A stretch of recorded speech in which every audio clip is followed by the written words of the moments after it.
सबसे पहले तो मैं आपको बताता चलूँ जी कि गुज़िश्ता रोज़ जो मेरे से मंसूब करके एक वीडियो जो है वो वायरल हुई सोशल मीडिया पर, और वो वायरल करने वाले ये सारे जो है उसमें वाज़े आप देखें चौधरी मोहम्मद यासीन के चाहने वाले हैं। और ये वीडियो मेरी मर्ज़ी के ख़िलाफ़ थी। मैं जब जेल में था, डिस्ट्रिक्ट जेल कोटली में, तो वहाँ पर मेरे ऊपर तशद्दुद करके फर्जंदान यासीन, आमर यासीन, शनवाज यासीन और उनके 13 लोग साथी जो मिठी जंग कत्ल केस के मुकदमे के मुलज़म हैं वहाँ पर बंद हैं, उन्होंने वो तशद्दुद किया।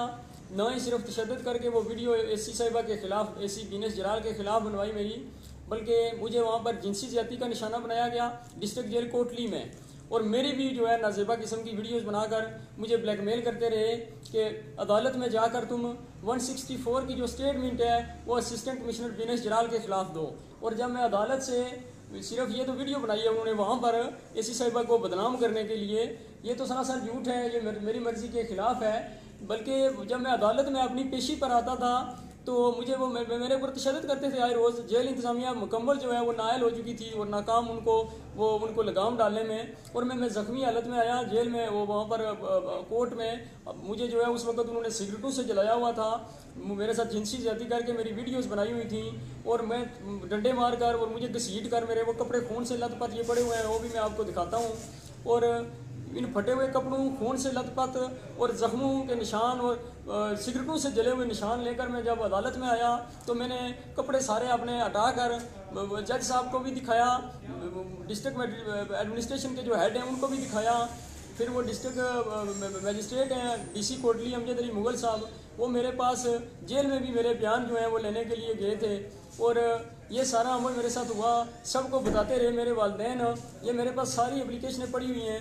ये जनाब कमिश्नर डिवीज़न मीरपुर, उनको मेरे वालिदैन ने दरख्वास्त दी 4 तारीख को, ये अक्टूबर की 4 तारीख को ये दरख्वास्त दी उनको। ये कापी इधर है, उन्होंने लिखा हुआ है डीसी कोटली तहत ज़ाब्ता कार्रवाई अमल में लाई जाए। फिर डीसी कोटली ने जहाँ लिखा है कि जी मैं जेल सुप्रिटेंडेंट को लिखता हूँ ये तहफ़्फ़ुज़ दे, ये कापी हमारे पास मौजूद है, आपके पास भी मैंने ये कापियाँ रखी हैं। फिर कोर्ट नंबर 2 कोटली, जिस अदालत ने मुझे मौजूद अदालत ने जुडिशल किया था, उनको ये एप्लीकेशनें दिखाई कि ये इनमें वाज़ेह दर्ज है कि वो कहते हैं जी कि आप असिस्टेंट कमिश्नर बीनस जलाल के ख़िलाफ़ ये बयानात दें अदालत में जाकर तो हम आपको बरी करवा देंगे। यहाँ पर कानून नाफिज करने वाले अदारों पर मैं कहता हूँ जी कि सवालिया निशान है। अगर केस बनाने वाला भी चौधरी यासीन है, केस खारिज करने वाला भी चौधरी यासीन है, तो क्यों भाई हम गरीबों के लिए आपने ड्रामा लगाया हुआ है, क्यों आम लोगों को ये जलील ख्वार आप कर रहे हैं। फिर एसपी कोटली को दरख्वास्त दी गई, ये ज़्यादती वाली भी और ये बयानों वाली भी वाज़ेह दर्ज है, इनमें किसी ने कोई कार्रवाई नहीं की। डीसी कोटली साहब को दरख्वास्त दी, आईजी जेल खाना जात को दरख्वास्त दी, कोई कार्रवाई ना हो सकी। डीसी कोटली साहब 10 दिनों बाद मेरे पास जेल में गए, अमजद अली मुगल साहब मुझे कहते हैं जी कि मैंने कहा सर मेरे साथ ये हो रहा है। वो कह रहे हैं जी कि तुम ये जो बातें कर रहे हो ना इससे तुम्हारा इमेज ख़राब होगा। मैंने कहा सर ये मेरे पर तशद्दुद करके मेरे साथ जिनसी ज़्यादती करके मेरी वीडियोज़ उन्होंने बनाई। अब ये एसी साहिबा के ख़िलाफ़ मेरे जो है वो अदालत के लिए तो कहते हैं कि 164 का बयान दो, वहाँ जाकर चलो मैं इनकार करता हूँ। यहाँ पर ये तशद्दुद करके मेरी वीडियोज़ बनाई गई। ये जो वीडियो वायरल हुई है ये वीडियो इन्होंने मेरी को 11वीं मरतबा बनाई है। मुझे मारते थे, मुझे सिगरेटों से जलाया गया, वो भी मैं आपको निशानात दिखाता हूँ। मुझे ज़ख्मी किया गया, मैंने अदालत में भी जाके दिखाए। तो मुझे मार मार के ये इन्होंने बनवाई और 11वीं इसलिए बनवाई कि जो भी बनाते हैं फिर देखते हैं, फिर कहते हैं कि जी ये इसमें ठीक नहीं लग रही है, दोबारा बनाओ। ये आमर यासीन चौधरी, शनवाज यासीन चौधरी और इनके साथ वहाँ पर जेल में बंद जितने कैदी थे वो मेरे खिलाफ थे, क्योंकि इनके साथ वो चलते थे। और पुलिस जो जेल इंतज़ामिया है उनकी मौजूदगी में ये होता रहा। फिर जेल सुप्रिटेंडेंट यासर काजमी हैं बाग के, उनको जब मैंने जाके बताया, मैंने कहा सर आपको अल्लाह ताला ने इख्तियारात से नवाजा है, आपको ये कुर्सी मिली हुई है, आप इंसाफ करें, इनके खिलाफ एफआईआर दें। मैंने कहा मेरा ना करें, मेरी तरफ ना देख के करें, आप उस अपनी कोलीग खातून अफसर बीनस जलाल को देखें और जो है वो उसकी तरफ देख कर आप इनके खिलाफ कार्रवाई करें। और ये मेरी उनके खिलाफ वीडियो बना रहे हैं। उन्होंने कहा जी मैं इनसे टक्कर नहीं ले सकता, ना ही तुम ले सकते हो। उन्होंने अपनी वो आइसोलेशन की लगाई, वो उनको कोविड वगैरह कोई नहीं था, उन्होंने लगाया, कहा जी कि मुझे जो है वो हो गया है, कोविड के सिम्टम्स जाहिर हो गए हैं, 14 दिनों के साइड पर हो गए। जब तक मेरी ज़मानत होती वो वहाँ पर जेल में दफ्तर नहीं गए। क्यों? इस सारे अमल का उनको पता था, वो पहले ही जानते थे कि ये बाद में प्रॉब्लम मेरे लिए क्रिएट होगी, वो लगा के वो साइड पर हो गए। बाकी जेल अमला पुलिस कांस्टेबलान की मौजूदगी में मेरे ऊपर तशद्दुद होता रहा। सब उनको ये पता है। उनके लिए शराब जेल में उनको जाती है, वो शराब के नशे में जो है वो मेरे ऊपर जाके तशद्दुद करते हैं। ये भी कानून नाफज करने वालों अदारों पर सवालिया निशान है कि जिस शराब, चरस या ये दीगर जो नशाजात हैं इनके करने पर गरीब लोगों को आप पकड़कर जेल में भेजते हैं, वो फिर वही जेल डिस्ट्रिक्ट कोर्ट उनको खुद प्रोवाइड करती है। इनको लिए जना के लिए वो रातों को पीछे इनके जो रिहायशी कमरे हैं वहाँ पर लेकर जाते हैं। तो क्या ये वो वहाँ पर ही उनको है रात वो ले सकते हैं जो ये कर रहे हैं। फिर इन सब चीज़ों की जो है जवान से जो जमानत पर रिहा होते रहे हैं मुलजमान अवलाती, उन्होंने आकर ये अदालत में भी बयान दिए कि जी वाकई ये हमारे सामने हुआ। फिर ये जो जिन्होंने टोटल ये इंडियन मूवीज़ की तरह पूरी स्टोरी क्रिएट की है कि अब देखें जी दफ्तर चलाने की सरकारी 3 वजूहत होती हैं। पहली ये है कि आपका किसी अदालत से जो है वो केस जो है वो कोई ज़ेर समाअत हो, आपके ख़िलाफ़ फैसला आ चुका हो या आने वाला हो, तो आपने वो दफ्तर है जो उसको नजर आतश कर दिया। दूसरा ये होता है कि आपको किसी ने जो है वो स्पॉन्सर किया है, चाहे वो कोई भी हो, उसने आपको 20 लाख दिया, 50 लाख दिया, तो आपने वो दफ्तर चला दिया। अगर ऐसी बात थी तो वो साबित करें कि किसने मुझे पैसे दिए, किसने मुझे हायर किया, और वो बरामदगी दिखाएं। तीसरी बात ये होती है कि आपका रियासती इदारों को नुकसान पहुंचाने वाली रियासती है जो दहशतगर्दी सरकारी अमला को जो नुकसान पहुंचाने वाली तंजीमें हैं उनके साथ कोई तल्लक था, वो भी नहीं था, वो भी नहीं साबित कर पाए। मुझे 2.5 महीने बिला वजह गिरफ्तार किए रखा और एक सिर्फ मेरी सीढ़ी बनाई गई। और इसका ये आपने भी वो बयान देखे होंगे कि ये क्या है, इन्होंने पूरा इंडियन मूवीज़ की तरह वो एक स्टोरी क्रिएट की और मुझे उसमें ला के फंसा दिया। मेरा इस्तेमाल महज एक फ़र्ज शनास खातून ऑफिसर को बदनाम करने के लिए जो है वो किया गया। ये मैं अपने साथ एक कुरान मजीद लाया हूँ, बावजू होकर अभी आया हूँ कि ये मैं उठा कर अल्फन कहता हूँ कि इन्होंने ये जो इल्ज़ाम लगाया है कि बीनेश जराल के ख़िलाफ़ वो जो उन्होंने कहा कि ये आपके गलत मरासम थे, इस बात का दूर दूर से कोई तल्लक था और ना है, उनके साथ ना ही हमारी कोई रिश्तेदारी है। वो मैं पहले आपको बता चुका हूँ। ये सारा इन्होंने एक ड्रामा बनाया है और मैं इसको रखा हाथ और अल्लाह ताला को हाजिर नाज़र जान कर कहता हूँ कि सब इन्होंने बकवास बनाया है। मैं उसको अपनी बहन जैसा इज्जत करता हूँ, एहतराम करता हूँ, वो मुझे बेटा कहकर पुकारती थी, और इन बेगैरतों ने ये सारा ड्रामा बनाकर ये यहाँ पर मुझे ला के खड़ा कर दिया है। अब वो वीडियो जो है वो मेरे साथ मनसूब कर रहे हैं जो जेल में इन्होंने मेरे ऊपर तशद्दुद करके बनाई। फिर मैं जेल से निकला 21 तारीख को, तो मैं प्रेस कॉन्फ्रेंस करना चाह रहा था। मेरी ज्यादती करने वो वीडियो इन्होंने बनाई हुई है, वहाँ पर इनके पास है। मुझे इन्होंने कहा बाहर जाकर अगर तुमने ये किया हम तुम्हारी वीडियो प्ले कर देंगे। अब खामोश होकर आ गया, लेकिन कल पता चला कि जो उन्होंने एसी साहिबा के ख़िलाफ़ मेरी वीडियो बनाई ये उन्होंने वायरल कर दिया है।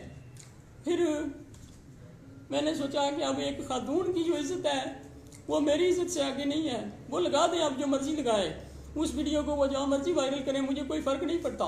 लेकिन मैं अपील करता हूँ chief secretary Azad Kashmir CS हैं, इंस्पेक्टर जनरल जेल खाना जहाज से, इंस्पेक्टर जनरल पुलिस से कि यार मैं डिस्ट्रिक्ट कोटली से, डिवीजन मीरपुर से लावारसों की तरह जलील होकर यहाँ पर आया हूँ, तो खुदारा जो है ना इंसाफ करें। आपको अगर अख्तियारात से अल्लाह ताला ने नवाजा है, अगर आज आप इंसाफ नहीं करेंगे तो मैं आपको एक दिन अल्लाह ताला की अदालत लगेगी तो वहाँ पर गिरबान से पकड़ूंगा, तो वहाँ पर अल्लाह ताला भी बंदों के हकूक़ हैं जो वो माफ़ नहीं करेंगे।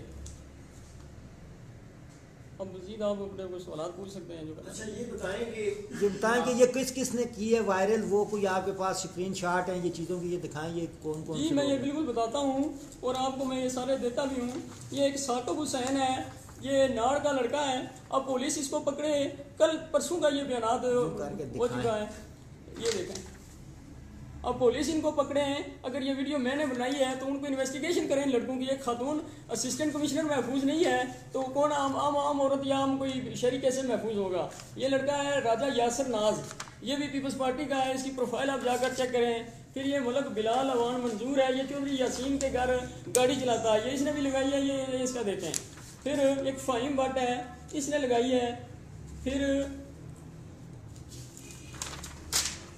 ये इन सब की जो है फ़ोटो कापी है जो इनकी वो है। हफीज़ गुजर नाम का एक लड़का है, दरिया गुजरा कोटली का, ये है, इसने सबसे पहले लगाई है। इनकी पकड़ कर इन्वेस्टिगेशन करें, इनके फ़ोन फोरेंसिक करवाएंगे, इनको ये वीडियो किसने भेजी है। अब वो लिखते हैं कि ये हमें पुलिस की जो है वो दौरान तफ्तीश इन्होंने बनाई है। अगर पुलिस बनाती है, पुलिस को कौन सा हथियार हासिल है, लेकिन मैं झूठ क्यों बोलूँ, पुलिस ने ये बयान ज़रूर मेरे से बनवाए जो 161 की जो उनकी स्टेटमेंट थी लेकिन उन्होंने वीडियो नहीं बनाई, ये वीडियो जेल अच्छा की है। ये बताएं जो तशद्दुद हुआ उसकी दरखास्तें आपने दी अदालतों को, वो ये बताएं। अरसलान औरंगजेब है, मैं ये आपको पहले इनका बता दूं, फिर मैं वही बताता हूँ। अदीब मीरा है लड़का है जिसका तल्लक कलाडब से है, उसने लगाई। फिर इसके बाद मलक बिलाल मंजूर अवान का बताया। अमजद अली है एक जिसका तल्लक पराई मस्किनपुरा से है, उसने ये वीडियो लगाई और ऐसी साहिबा के खिलाफ इंतहाई नाज़ेबा अल्फाज उसने ये दर्ज किए। कानून नाफिज करने वाले अदारे सोए हुए हैं कि वो क्या इनको पकड़ कर इस वक्त तक इन्वेस्टिगेशन नहीं कर सकते कि ये तुम लोगों को किसने दी है ये सारी। फिर ये जो इन्होंने लगाई हैं ये सब इनके पीपल्स पार्टी के लोगों को यासीन के बेटों ने अपने साथ टैग करके लगवाई हैं। 7 बंदे टैग हुए हैं ये सारे। एक मेहताब यासीन लड़का है, इसकी कास्ट गुजर है और ये डूंगी से इसका तल्लक है, डूंगी जूना से। अब ये महकमा एजुकेशन है जो डिपार्टमेंट, उसमें प्राइमरी टीचर जो है अपॉइंट हुआ था।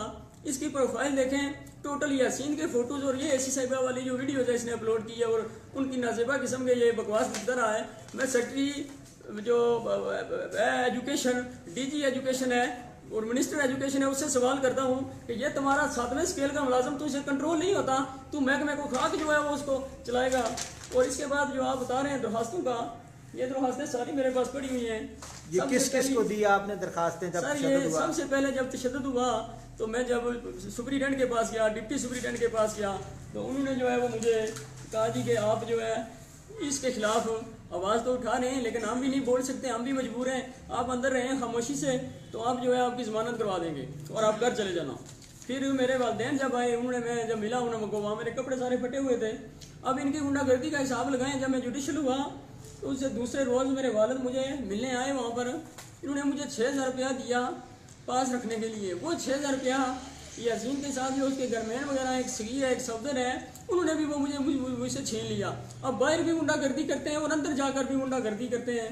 फिर मैं अदालत में आया, जब सिविल कोर्ट में मैं जख्मी हालत में वहाँ आया, मैंने जज साहब को बताया, यार से मैं 1.5 महीना पहले उनको बता चुका हूँ। मैंने कहा सर ये मेरे साथ हुआ है और मेरी वो वहाँ पर वीडियोज़ बना रहे हैं और असिस्टेंट कमिश्नर के खिलाफ ये वो बातें कर रहे हैं। जज साहब बड़े अच्छे आदमी हैं, उन्होंने फौरी तौर पर मेरा वो मेडिकल के लिए भी लिखा और जेल हमले को हिदायत की कि इसका वो ये तफस दें। लेकिन वो सिर्फ कागज़ और वो जो अब जेल इंतजामिया जो थी वो अपनी फेस सेविंग के लिए, अपनी नाअहली और नाकामी छुपाने के लिए वहाँ से रिपोर्टें भेजती है जी कि ऐसा नहीं हुआ, आइंदा नहीं होगा, ऐसा मतलब वो उसको अपना बचाने के लिए करते रहे। फिर मेरे वालिदैन ने रिट में ज़बानी भी कोर्ट में कहता रहा, लेकिन ये उनको दिया बयान अल्फी लगा कर ये दिया हुआ है और इसमें वाज़ह दर्ज है कि ये टोटल तशद्दुद इसलिए कर रहे हैं कि ऐसी साहिबा के खिलाफ 164 की स्टेटमेंट अदालत में दे दो और जो है हम आपको बरी करवा देंगे। तो ये उनको दी। फिर डीसी कोटली को दी जो आजकल भी वही तैनात हैं, एसएसपी कोटली को दी, इसके बाद आईजी जेल खानाजात को दी, वज़ीर आज़म साहब का तक एक अप्लीकेशन पहुंचाई, कमिश्नर साहब के पास पहुंचाई, डिवीजन मीरपुर में पहुंचाई। इसके बाद एक डीआईजी मीरपुर साहब के जो दरखास्त उनको रिसीव हुई है, उन्होंने एक बंदा भेजा जिसने मेरी स्टेटमेंट आकर ली कि जी आपको हिरासत किया गया है, आपके जो उन्होंने बयानात लिए हैं जेल में, तो बाकी जो आप पर तशद्दुद हुआ है उसके जी निशानात दिखाएं।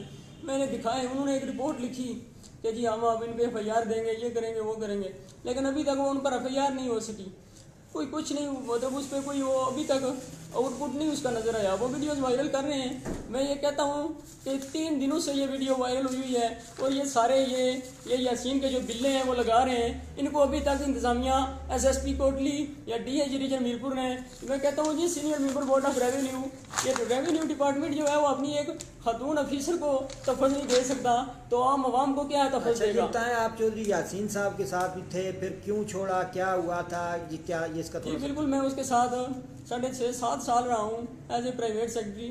सबसे पहले तो मैं आपका उसको ये बताऊँ कि ये अभी जो जब कोविड से गुजरा है, आपको भी ज़ाहिर पता था, सुना होगा आपने, ये जो उसको उस दिन वेंटिलेटर जो मैनेज करके दिया था वो मैंने करके दिया था। रात को 3 बजे जब उसके बेटे शराब पीकर बेहोश थे, शराब के नशे में थे, इसको पानी गिलास में डाल के देने के लिए तैयार नहीं थे कि हमें भी कोरोना हो जाएगा, ये इसके दोनों बेटे।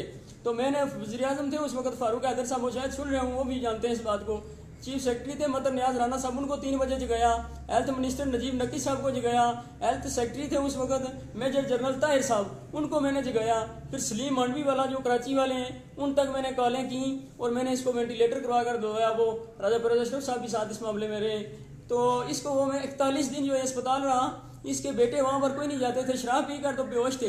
ये बातें ये सारे उसके करीबी बंदे जानते हैं, लेकिन अपनी वो बताता तो नहीं बाहर। तो ये सारा उसके साथ अमल मेरा रहा है। मेरा और उसका गाँव एक है, हमारी कास्ट एक है। मेरा आखिर पर उससे मेरा इसलिए मैंने उससे नौकरी छोड़ी। वो तो कहता है जी कि मैंने जब पता चला है ये जो उसने बकवास की है यहाँ मुजफ्फराबाद असेंबली सेशन के बाद, उसमें कहता है जी कि ये जब मुझे पता चला एसी साहिबा के खिलाफ बकवास की से, मैंने तो साल पहले से निकाल दिया था। मेरा रिकॉर्ड चेक करें, मेरी वो प्रोफाइल पर जाएं, उसकी सोशल मीडिया पेज वगैरह में चला रहा था, मैं साल पहले उसे नहीं निकाला। एसी साहिबा की तो साल वहाँ तैनाती सारी रही है। मैं अभी कोई 3 महीने कबल इलेक्शन से मैंने मेरी फैमिली इंग्लैंड थी, मैंने शादी मीरपुर से की हुई थी। तो मेरी बड़ी बेटी जो है वो 2.5-3 साल की हो चुकी थी। मेरी मिसेज जो है वो जॉब करती हैं, वो डाक लेक्चरर हैं, तो उनका ट्रांसफ़र उधर हुआ। फिर दूसरा ये था कि वो मेरी बेटी को अच्छे स्कूल की ज़रूरत थी, हमने अपना बिजनेस शुरू करना था। मेरी फैमिली का भी यही था कि अपना काम करो। मैं मीरपुर शिफ्ट हो गया। और मीरपुर ये इत्तेफाक था एक बात महज कि जिस गली में हमने वो अपार्टमेंट लिया वहीं पर एसी साहिबा का घर था। बस ये 3-4 चीज़ों का इन्होंने वो फ़ायदा उठाया और ये सारा जो है वो बनाया। तो उससे जॉब छोड़ने का एक तो ये वजह थी, और दूसरी ये थी कि वो शराबी और जानी जो है उसकी मैं बताना नहीं मैं चाहता था, लेकिन उसका ये जो काले करतूत है इनकी वजह से हमारे हल्के के जो लोग जाते हैं अपनी बेटियों के, अपनी बानियों के, अपनी भतीजों के सीवियाँ उठाकर उसके पास जाते हैं जी कि ये इसकी आप जो है ये हमारी बेटी की ये सीवी है जी, तो इसकी मदद करें। अब सीवी लेकर जाते हैं तो उस पर देखता है कि उसमें नंबर है या नहीं। अब सीवी इधर है तो तू कौन सी डिटेल और मांग रहा है।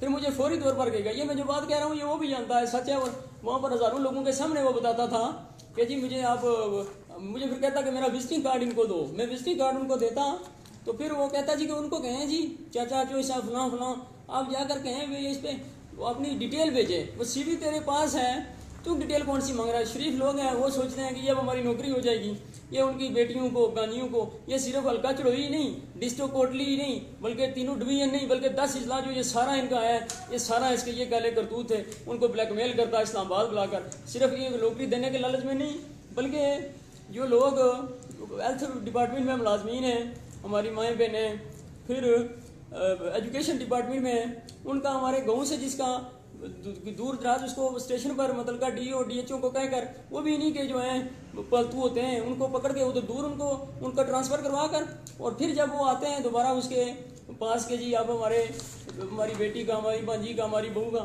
ट्रांसफ़र दूर हो गया जी, दूर दराज का हो गया है, नज़दीकी स्टेशन पर लगवाएं। फिर ब्लैकमेल करना इनका फिर वतीरा वही कि जी उसको कहें जी आप अपनी डिटेल भेजें, हम आपको नहीं पता। पहली तो बात है हमारे लोग शरीफ हैं, अखबारात में नेट पे आते हैं एड्स, आप जाकर जो है अपना अप्लाई करें, नौकरी देना रिजल्ट देना अल्लाह ताला का काम है, मिलती है जो नसीब में हो।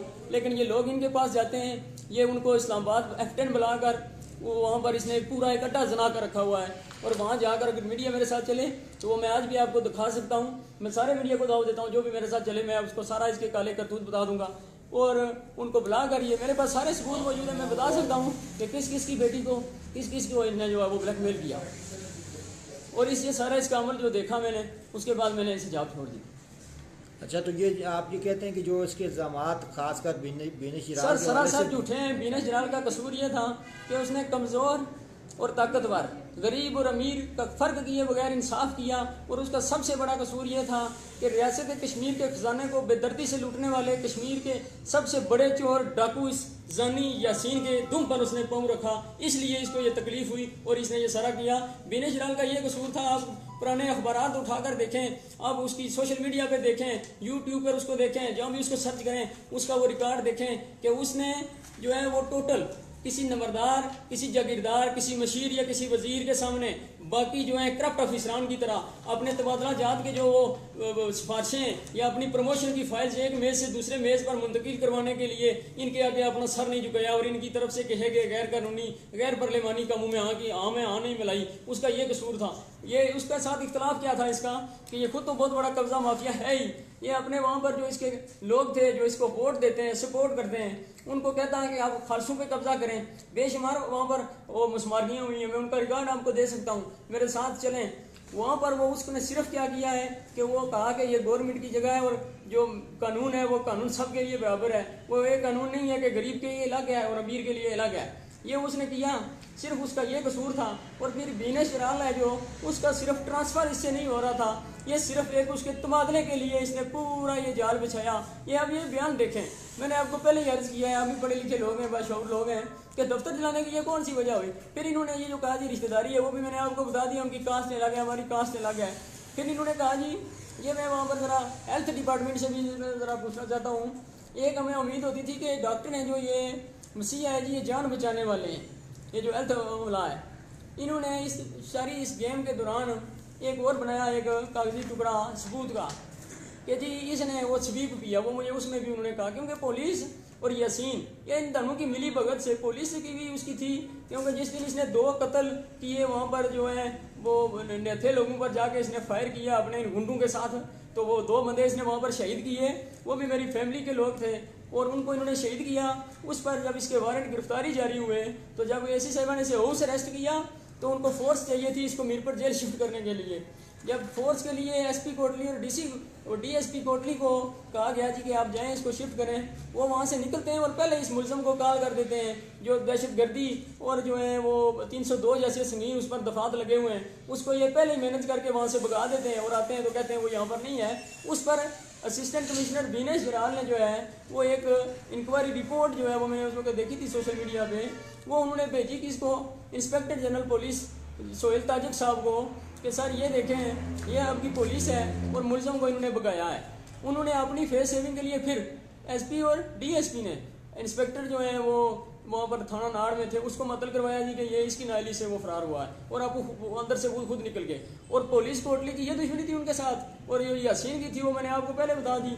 उसको उस तक पहुँचने के लिए मुझे सीढ़ी बनाकर जो है उनको बदनाम किया गया, और ये महज एक जो है मेरी गिरफ्तारी जो अमल में लाई गई है इस सिस्टम के साथ इस मामले में, वो महज एक फर्ज शनास खातून ऑफिसर को बदनाम करने के लिए लाई। अच्छा ये बताएं कि अभी आपने तो यहाँ आकर प्रेस कॉन्फ्रेंस की है आज़ाद माहौल में, यहाँ आप पे कोई दबाव नहीं है, तो अब आप ज़ाहिर है आप वापस जाएंगे, तो आप क्या समझते हैं, आपको तहफ़्फ़ुज़ की ज़रूरत है, आपके जान माल को कोई ख़तरा तो नहीं है इस वाले से? जी तहफ़्फ़ुज़ की तो ज़रूरत है जी, अगर जेल में मेरे ऊपर ये होता रहा है, मेरे साथ जिनसी ज़्यादती की गई है, मेरे ऊपर तशद्दुद किया गया है, बदतरीन किस्म का तशद्दुद किया गया है, और डिवीजन तक की इंतज़ामिया जो है वो मेरा तमाशा देखती रही है, तो इससे बड़ा और क्या मैं फिर इसीलिए तो मैंने वहाँ पर प्रेस कॉन्फ्रेंस नहीं की। और मैं आपको भी जो है सलाम पेश करता हूँ कि मैंने आपको आकर कहा, तो आपने सच्चाई की जो आवाज़ है उसमें मेरी आवाज़ में हम आवाज़ बने। अगर मैं कोर्टली जाकर किसी को यह कहता तो उस तरह का मुझे मेरी जो वो बात थी शायद वो ना वो जाती।